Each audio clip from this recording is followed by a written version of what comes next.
নমস্কার, শেয়ারবাজ থেকে আমি শাশ্বত মিত্র। সোমবার মঙ্গলবারের মেহেমের পর মঙ্গলবারও যেহেতু ওপর থেকে মার্কেট পড়েছে, আজকে একটু স্বস্তির নিঃশ্বাস ফেলা গেল আর কি। যদিও পুরোপুরি সব কিছু কেটে গেছে এরম বলা যায় না। মার্কেট 24,300 সামান্য নিচে, যদিও আপনি ভাবতেই পারেন 24,300তেই বন্ধ করেছে।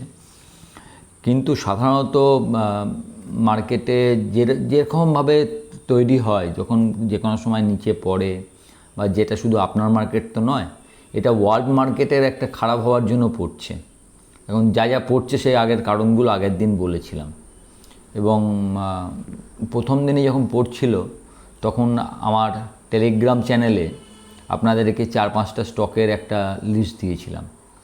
যারা এখনও আমার টেলিগ্রাম চ্যানেলের সঙ্গে যুক্ত হননি, তারা এই ভিডিওর নিচেই দেখবেন টেলিগ্রাম চ্যানেলের লিঙ্ক থাকবে, শেয়ারবাজ বলে। এবং এটা ফ্রি চ্যানেল, আপনারা যে কোনো সময় যুক্ত হতে পারেন। টেলিগ্রাম চ্যানেলে মানে খুব যে বেশি কিছু করি তা নয়, তবু চেষ্টা করি আপনাদেরকে আমার মতামত, আমার কি লাগছে সেটা জানাবার। কারণ এই মার্কেটে তো কেউ তো আলটিমেট নয় যে আমার টেলিগ্রাম চ্যানেল এলে আপনার আর কিছু হবে না, এরম তো ব্যাপার নয়। আমি আমার মতামতটা দেওয়ার চেষ্টা করি, যেটা আমার মনে হয়। এইটা আর কিছুই নয়, জাস্ট হচ্ছে ধরুন আপনারা যারা প্রথম আসছেন, তারা ধরুন 1 বছর, কেউ 2 বছর, আমি অনেক দিন ধরে রয়েছি, অভিজ্ঞতা যতটুকু শেয়ার করতে পারি আপনাদের সঙ্গে ওইটুকুই ভালো লাগে। যাই হোক, তো কালকে একটু ভয় পেয়েছিলাম বলতে পারেন। স্ক্রিন, আমি আপনাদের বলেছি স্ক্রিন ইজ আলটিমেট, স্ক্রিনের থেকে ওপরে কেউ নয়। আপনি যেই হোক না কেন, আমার যাই মনে হোক না কেন, স্ক্রিন যখন বলে সেটা আমি মেনে নিই। সেটা আমি পরবর্তীকালে ঠিকও হয়েছি। ধরুন আপনাদের বাজেটের দিন বলেছিলাম মার্কেট পড়বে, তারপরে যখন স্ক্রিন বেড়েছে বলেছি যে স্ক্রিনে বাড়ছে, কিছু করার নেই, স্ক্রিনকে সব আপনাকে একদম বিশ্বাস করতে হবে। এবং স্ক্রিন বিশ্বাস করে যদি আপনি উল্টো দিকেও থাকেন, সেখানে আপনি পজিটিভে না যান, অন্তত নেগেটিভটা কেটে দিতে হবে। একইভাবে কালকে স্ক্রিনটা কিন্তু ভয় পাইয়ে দিয়েছিল। কারণ 300 পয়েন্ট ওপরে খুলে যখন মার্কেট নিচে এসে 24,000-এর নিচে বন্ধ করলো, এবং ব্যাঙ্ক নিফটি 49,800-র নিচে বন্ধ করলো, তখন আমি প্রথমে ভেবেছিলাম লাস্ট 5-6 মাসের মধ্যে এটা মনে হয় প্রথম যেখানে ইন্ডিয়া আন্ডার পারফর্ম করলো ওয়ার্ল্ড মার্কেটের থেকে। সবসময় ইন্ডিয়া আউট পারফর্ম করে, মানে ওয়ার্ল্ড মার্কেট যেদিনকে পড়ে ইন্ডিয়া কম পড়ে, যেদিনকে বাড়ে ইন্ডিয়া বেশি বাড়ে। কালকে যদি লক্ষ্য করেন দেখবেন কালকে কোনো ওয়ার্ল্ড মার্কেট পড়েনি, একমাত্র ইন্ডিয়া নেগেটিভে বন্ধ হয়েছে। তো সেটা একটু হার্টেনিং ছিল, ভয় পাচ্ছিলাম যে মার্কেট তাহলে কি নিচের জায়গাটা আর একটু খুলে গেল, নিচে আর একটু যেতে পারে, যেটা চান্স হয় আর কি। যদিও যদি আপনি জাপানকে দেখেন, আপনাদের আমি আগেই বলেছি, আগের দিনের ভিডিও যারা দেখেছেন তারা জানেন, আমার কাছে এই পড়াটা যতটা না আমেরিকার ব্যাপার, তার থেকে অনেক বেশি ব্যাপার আমার মনে হয়েছে এই পড়াটা জাপানের জন্য। যদিও আমেরিকার পড়াটাও জাপানের জন্য হলেও, আপনারা আগের যদি আমেরিকার রিপোর্ট দেখে থাকেন 5-6 মাস আগেকার, তাহলে দেখবেন ওখানে অনেকগুলো ব্যাংকের অবস্থা একটু খারাপ ছিল, যেগুলো আস্তে আস্তে ঠিক হয়েছে। কিন্তু লঙ্গার টাইমে ইন্টারেস্ট রেট ওপরে থাকতে থাকতে ব্যাংকের ওরা স্ট্রেস টেস্ট করে, সেরকম হয়তো পরবর্তীকালেও করবে। সেই স্ট্রেস টেস্টে কোনো বড় ব্যাংক বা কোনো মাঝারি ধরনের ব্যাংকের কোনো খারাপ খবর আসবে কিনা এটা আমার জানা নেই, কিন্তু ওদের পড়ার স্টাইলটা খারাপ ছিল আর কি। এবং কালকেও যদি দেখেন 700 পয়েন্ট লাস্টের দিকে, 700 পয়েন্ট থেকে 294 পয়েন্টে মনে হয় বন্ধ করেছে, 400 পয়েন্ট লাস্টের 1 ঘন্টায় মার্কেট পড়ে গেছে। এটা স্বাভাবিক। কারণ কেন বলছি স্বাভাবিক, এই যে মার্কেট কালকে আগের দিন আমাদের মার্কেটে ধরুন পড়লো, আজকে আবার বাড়লো। যখন মার্কেট পড়ে, অনেকটা পড়ে যায়, তখন দুটো জিনিস হয়, আপনারা এগুলো জানেন, তবু একটা আলোচনার খাতিরে একটু বলে নিচ্ছি। দুটো প্রসেস হয়, একটা হচ্ছে তাকে বলে বেস বিল্ডিং, আর একটা হচ্ছে বটম ফর্মেশন। এখন বটম তো কেউ বুঝতে পারে না, আপনি যদি বুঝেই যান বটম ফর্মেশন বা টপ ফর্মেশন, তাহলে আপনি টপে বেচবেন আর বটমে কিনবেন, তাহলেই আপনার লাভ। কিন্তু এটা তো বোঝা যায় না। এটা মানে একটা লেভেলের পরে গেলে তখন আমরা বলি যে হ্যাঁ নিচের দিকে চান্সটা কমে গেল, ওটাই হচ্ছে বটম ফর্মেশন।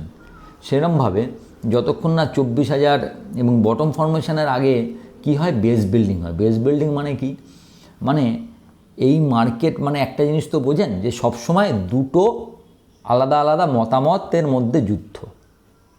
একটা শেয়ারে একজন বেচছে একজন কিনছে, তাই তো?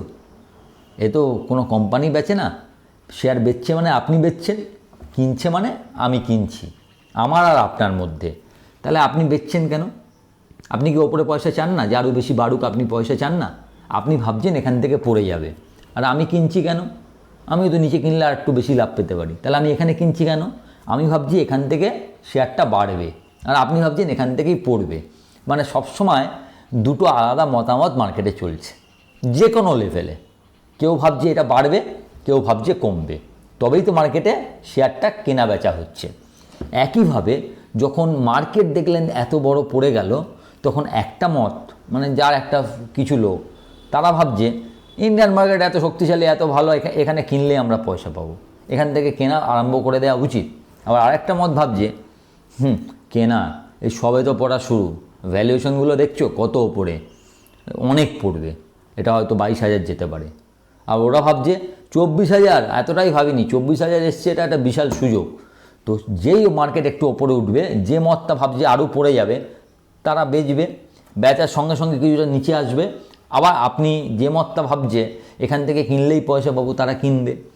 এরম করতে করতে মার্কেট একটা জায়গায় থিতু হবে, যখন দেখবে বেচলেও আর নিচে নামানো যাচ্ছে না, তখন বা কিনলেও আর ওপরে ওঠানো যাচ্ছে না, কোনো একটা মতের হার হবে, তখন মার্কেট আর একটু নিচে স্লাইড করবে বা ওপর দিকে উঠবে। যদি ওপর দিকে ওঠে এবং একটা লেভেল পার করে, তখন আমরা বলি এটা বেস বিল্ডিং হয়ে গেল। তাহলে এই লেভেলের ওপর থেকে এখন মনে হচ্ছে ওই যে দিনের লোটা ছিল না দাদা, 23,893, যেটা 6 তারিখ লো হয়েছিল, 6 নয়, আজকে 7টা, হ্যাঁ আজকে 7 তারিখ, তার মানে 5 তারিখ, 5 তারিখে যে লোটা হয়েছিল 23,893, ওই লোটাই জানেন তো বটম ছিল। সেটা আজকেও বলার টাইম বসেনি। এখন সেই জায়গাটা কোনটা? আমার মতে সেই জায়গাটা যদি মার্কেট 24,500 পেরোয়, 24,500 নিফটি যদি পেরিয়ে দুদিন বন্ধ করে, তাহলে আপনি মনে হয় বলতে পারেন যে 23,893টাই মোটামুটি শর্ট টার্ম লো মার্কেট বানিয়েছে। যেরকম আমরা আগে বলছিলাম যে বাজেট ডের যে লো 24,076, সেই লোটা যদি ব্রেক করে মার্কেট আর একটু নিচে যেতে পারে। তো ওই লোটা ব্রেক করেছে, 24,076 ব্রেক করে 23,893 হয়েছে। কিন্তু একটা বড় জিনিস হচ্ছে 24,000-এর নিচে বন্ধ মাত্র একদিন করেছে। কিন্তু আমাদের টেকনিক্যাল যারা আলোচনা করেন, টেকনিক্যাল আপনারা অনেকেই জানেন, হয়তো আমার থেকে ভালোও জানেন, তো টেকনিক্যালে একটা খুব গোল্ডেন ওয়ার্ড আছে, যে কোনো ক্লোজ যদি দুটো বার না দেয় আমরা সেটাকে ধরি না। দুটো ক্লোজ পেছনে দিতে হয় বা দুটো ক্লোজ ওপরে দিতে হয়, নিচে বা ওপরে, অন্তত দুদিনের কনজিকিউটিভ ক্লোজ, তবে আমরা সেটাকে ব্রেকডাউন বা ব্রেকআউট বলে ধরি। তো 24,000-এর নিচে কনজিকিউটিভ ক্লোজটা পাওয়া যায়নি। এটা একটা আপনাদের পক্ষে, আমাদের সবার পক্ষেই, কারণ মার্কেটে বাড়লেই আমরা পয়সা পাই, পড়লে আর কজন পয়সা পায়, এবং বেশিরভাগই তো ইনভেস্টার। তো ভালো হয়েছে। তো আমার যেটা মনে হয়, এরম করতে করতে মার্কেট যদি 24,500-র ওপরে দুদিন বন্ধ দেয়, তাহলে মোটামুটি আমরা মনে হয় ঠিক আছে। কারণ 24,000-এর ওপরে আমরা এটা নিয়ে মনে হয় 27-28 দিন ক্লোজ দিয়েছি। আমি রাফলি বললাম, আমার অত মনে থাকছে না। আর ব্যাঙ্ক নিফটি 50,000-এর ওপরে প্রায় 40-42 দিন, একদিন বাদ দিয়ে গতকালটা 50,000-এর নিচে ক্লোজ দিয়েছি। এই একটা দিন বাদ দিয়ে 24,000-এর নিচে গতকালটা ক্লোজ দিয়েছি। এই দুটো দিন যদি আমি এক্সেপশনাল ডে ধরি, কারণ এক্সেপশন প্রুভস দ্য পয়েন্ট। আপনি যে কোনো একটা সূত্র যখন আমরা বলি, কি বলি, এক্সেপশন প্রুভস দ্য রুল, এক্সেপশনই রুলটাকে প্রুভ করে। তার একটা দুটো এক্সেপশন থাকবে। তো 1-2 দিন পড়ে যাওয়া, একটা দিন যদি পড়ে এবং সেটা যদি কনজিকিউটিভ না হয়, তাহলে আমরা সেটাকে আপাতত মনে করি যে ঠিকই আছে, মার্কেট যেরকম আছে সেরকম ঠিক আছে আপাতত। তো সেই হিসেবে বেস বিল্ডিং প্রসেসটা চলছে। এখন বেস বিল্ডিংয়ে আপনি এখনই বলতে পারেন না যে এটা লো হয়ে গেছে, না এখান থেকে ওপরে যাবে। ওই যে বললাম, আপনাকে এখানে একদম চোখ বুজে ওই ফিগারটাই মনে রাখতে হবে যে ব্যাঙ্ক নিফটি যদি 51,000-এর ওপরে যায় আর নিফটি যদি 24,500-র ওপরে কনজিকিউটিভ দুটো দিন বন্ধ করে, তাহলে আমরা ধরতে পারি যে মার্কেট আপাতত লো হয়ে গেছে। লেটস সি হোয়াট হ্যাপেন, যে কি হবে এটা নিয়ে এখন ভাবার দরকার নেই। একইভাবে ওয়ার্ল্ড মার্কেটের দিকে যদি আপনি তাকান, সবচেয়ে যেটা ভালো হচ্ছে সেটা হচ্ছে, আপনারা এতদিনে সবাই জেনেই গেছেন যে জাপান এই যে হাইটা করেছিল 42,000 যা নিকেই, সেটা প্রায় 34 বছর পর করেছে। মানে ওদের আগের হাইয়ের নতুন হাই করতে লাগলো 34 ইয়ার্স। যেন আমাদের 2007-এর হাই ভাঙতে, 2008-এর হাই ভাঙতে সেই প্রায় 4-5 বছর লেগে গেছিলো নতুন হাই করতে, 6953 ভাঙতে, সেরকম ওদের 34 বছর লেগেছে। 34 বছর পর ওরা পড়েছিল হচ্ছে প্রায় 5 দিনের মধ্যে, 1 মাসের মধ্যে 27% হাই থেকে। এখন সাধারণভাবে আমরা মনে করি যে কোনো মার্কেট যদি 20% হাই থেকে নিচে চলে সেটা বিয়ার মার্কেট। তো জাপান কি করেছে, কালকে 10%, আজকে 3%, 13% ওপরে, 35,000 36,000-এর কাছাকাছি। তো জাপান যদি আর 20%-এর নিচে না চলে, তা আমরা বলতে পারি জাপানের মার্কেটও আস্তে আস্তে আবার নতুনের দিকে যাবে। এবং জাপানের রিজার্ভ ব্যাঙ্ক সেটার একটা ইঙ্গিতও দিয়েছে। ওরা যে চেঞ্জ করেছিল, ওরা বাড়িয়েছিল, ওরা হয়তো সেটাকে রোল ব্যাক করতে পারে বা তার জন্য কিছু ব্যবস্থা নিচ্ছে যাতে সিস্টেমটা ঠিকভাবে চলে। তাহলে যাকে নিয়ে সবথেকে বেশি প্রবলেম, সে যদি আগে ঠিক হয়ে যায় সেক্ষেত্রে মার্কেটটা হয়তো ঠিক হতে পারে। এরপরে হচ্ছে আমেরিকার মন্দা।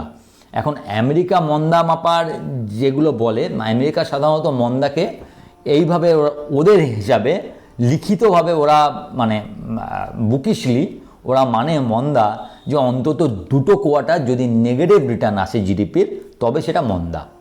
2টো কোয়ার্টার তো দূরের কথা, এখনও কোনো কোয়ার্টারই কোনো নেগেটিভ রিটার্ন আসেনি। সো এটা ওরা আশা করছে মন্দা আসতে পারে। অনেক নতুন ওয়ার্ড বেরোয় যে এই হচ্ছে ওই হচ্ছে, এরকম হতে পারে, ইনফ্লেশন, ডিফ্লেশন, নানা রকম ওয়ার্ড, আমি ওগুলোই যাচ্ছি না। তো ডিফ্লেশন মানে হচ্ছে যে জিনিসপত্রের দাম বাড়ছে অথচ গ্রোথ নেই, এরকম অবস্থা হতে পারে আমেরিকায়। কিন্তু আমেরিকার দিক দিয়ে আমার যেটা মনে হয় যে ভয় একটাই, যে এতদিন এই ইন্টারেস্ট রেটটা ওপরে থাকবার ফলে ওদের কোনো ব্যাংকের হালত সত্যি করে খারাপ হয়েছে কিনা, সেটা যদি পরবর্তীকালে না আসে, আমার মনে হয় আমেরিকা এখান থেকে আবার ওপরের দিকেই যাত্রা করবে। তার কারণ হচ্ছে, আপনাদের আগের দিন যারা আমার ভিডিও দেখেছেন তাদেরকে বলেছি যে এই যে মন্দাটা এসছে, মন্দা কাটাবার একটাই উপায় এখনকার ব্যাংকগুলো জানে 2008 থেকে, সেটা হচ্ছে প্রিন্ট দ্য মানি, টাকা ছাপাও আর ইন্টারেস্ট রেট কমিয়ে দাও। তাহলে ইন্টারেস্ট রেট যদি কমে, তাহলে চাপ কম করবে, তাহলে সিস্টেমে লিকুইডিটি বেশি হবে। ইন্টারেস্ট রেট কমলে, টাকা ছাপালে, তা টাকাটা আসবে কোথায়? আপনি আমেরিকার যে কোনো মানে উন্নত অর্থব্যবস্থায় 2%, 2.5% গ্রোথ মানে বিশাল ব্যাপার। সেখানে 7%, 8% গ্রোথ একমাত্র ভারতেই আছে। এবং আগের দিনই আপনাকে বলেছি ক্রুজ রুটের বিশাল 26% পোর্টফোলিও ভারতবর্ষে। মানে ওরাও বিশ্বাস করে যে আমরাই সবথেকে বেশি গ্রো করব, তাহলে আলটিমেটলি টাকার মানিটাও আমাদের দিকেই আসবে। তো সেক্ষেত্রে ভারতের বেশি পড়ার চান্সটা কম, কিন্তু আপনি এটাকে রুল আউট করতে পারেন না। You can't be ruled out, কারণ বিশ্ব অনেক কিছু ঘটতে পারে। এই 4 দিনে কিছু ঘটেনি মিডিল ইস্টে, কালকে যে ঘটবে না ইসরায়েল ইরানের কিছু আপনি জানেন না। তো let's see what will happen. তো আমার মত হচ্ছে এখনও আপনি সাবধানে চলুন। লং টার্মের জন্য কিছু শেয়ার, ওই যে বললাম 25%, 50%, 25% করে 4 ভাগে আপনি কিনতে পারেন। যদি 5% করে কোনো শেয়ার পড়ে, ভালো শেয়ার, এবং যার পি সবচেয়ে বড় কথা কোনোভাবেই 40-50-এর ওপরে নয়। 50+ মানে আপনি সেটাকে আপাতত বাদ দিয়ে দিন। আপ টু 50 হলে একটু কম, যত কম থাকবে সেটা একটু দেখে নেবেন, এবং তার রেজাল্ট যেন ভালো হয় এবং তার ফান্ডামেন্টাল যেন ঠিক থাকে। কোনো পেনি স্টক কিনবেন না, একদম Nifty, mid cap index, small cap index যে স্টকগুলো যেগুলো আছে সেগুলোর মধ্যে থেকে শেয়ার বাছুন, তাহলে মনে হয় আপাতত সেটা ঠিক হবে। আর একটু ধৈর্য রাখুন। কদিন যদি ইন্ট্রাডে নাই করেন, সুইং ট্রেড নাই করেন, কিচ্ছু এসে যায় না। মার্কেট ঠিক হলে অনেক এরম চান্স পাবেন। তো আমি এই প্রথম দিনেই আপনাদের একটা 5টা স্টক আমার টেলিগ্রাম চ্যানেলে দিয়েছিলাম, যে স্টকগুলো আপনারা দেখতে পারেন। সেগুলো ছিল হচ্ছে ওএনজিসি, হ্যাল, ইএমএস, আইসিআইসিআই ব্যাঙ্ক, আর একটা কী দিয়েছিলাম দাঁড়ান বলছি। ওএনজিসি দিয়েছিলাম, আইসিআইসিআই ব্যাঙ্ক দিয়েছিলাম, ইএমএস দিয়েছিলাম, হ্যাল দিয়েছিলাম, আর একটাও কোনো স্টক দিয়েছিলাম, এই মুহূর্তে মনে পড়ছে না, বলে দিচ্ছি দাঁড়ান। তো 5টা স্টকের মধ্যে আইসিআইসিআই ব্যাঙ্ক ছাড়া ও এলটি বলেছিলাম, সবগুলোই মোটামুটি 3 থেকে 5% রিটার্ন দিয়ে দিয়েছে। আমি দিয়েছি বলে বলছি না, মানে নিচে কিনলে সবসময় রিটার্ন পাওয়া যায়, কিন্তু এইটা রিটার্নের জন্য না, লং টার্মের জন্য যখন আপনি ভাববেন, এইভাবেই প্যানিকটাকে আপনাকে অপরচুনিটি হিসাবে টার্ন করতে হবে। এখন সেই প্যানিকটা আরও কত নিচে যাবে এটা তো সেই মুহূর্তে বোঝা যায় না, সেই জন্য আপনি কখনোই পুরো টাকাটা লাগাতে পারবেন না, আপনাকে থেমে থেমেই লাগাতে হবে, যাতে আপনার অ্যাভারেজটা ঠিক থাকে, অথচ নিচে গেলে আবার একটু নতুন করে কিনবার জায়গা থাকে। আর একটা খবর নিশ্চয়ই দেখেছেন, আজকে সিডিএসএলে আজকে দিয়েছে যে এই মাসে, জুলাই মাস মানে লাস্ট মান্থে, সিডিএসএলে 45.5 লক্ষ নতুন অ্যাকাউন্ট খোলা হয়েছে। সুতরাং বুঝতেই পাচ্ছেন, এবং এর পরেও হিউজ জায়গা। এখনও পর্যন্ত ভারতবর্ষের টোটাল যা লোক সংখ্যা তার 6-7%ও ওনার শেয়ার বাজারে নেই। সুতরাং বুঝতে পারছেন অপরচুনিটি ইজ হিউজ। তো এগুলো একটু মাথায় রাখবেন, প্যানিকড হবেন না। কিন্তু এইখানে আবার আরেকটা কথা, আপনি লোন নিয়ে টাকা লাগিয়ে দিলেন, সেটাও করা যাবে না। আপনার যেটুকু আছে সেটুকুর ওপরে বুঝে সুঝে নিজেকে ইনভেস্ট করতে হবে। এই জন্যেই আপনাদের আরও বলছিলাম যে একটু আমার টেলিগ্রাম চ্যানেলের সঙ্গে যুক্ত থাকবেন, আমিও আপনাদেরকে আমার অভিজ্ঞতাটা আপনাদের সঙ্গে শেয়ার করতে পারবো। যাই হোক, যদি ভিডিওটা ভালো লাগে থাকে একটু লাইক শেয়ার করবেন। নমস্কার।